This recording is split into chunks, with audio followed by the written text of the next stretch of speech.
I want to play devil's advocate here for a second, Ruben, and say, what about the argument that insourcing all the basic services of government departments might dramatically cut down mismanagement of funds and corruption, as we've seen with a number of tender processes in departments across the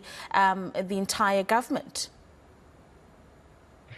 I think that again brings it down to really we have to look at the root of the problem. I think from the perspective of citizens, we've seen that we cannot really trust government with curbing their own corruption when a lot of the functions of government inherently has been corrupt over the past years. When we look at state capture and we look at a lot of these things that are happening, it doesn't really address the root cause of the problem. Now we are calling for nationalizing sectors of service delivery, centralizing it at total government authority without oversight and accountability, and that doesn't really address the core issue of what you mentioned, that is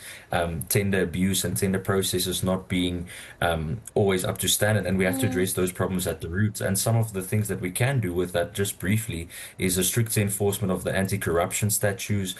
blacklisting mechanisms, and more robust application of the Basic Conditions of Employment Act. And like I mentioned, really focusing on it from a sectoral point of view, looking at the needs of each sector, because there are certain sectors where insourcing can be effective, but we have to look at the cost of it and the effect thereof for each South African citizen.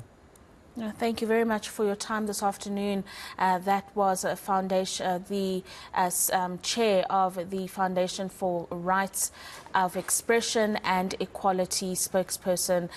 Ruben Kutsa, who joined us to discuss that issue further.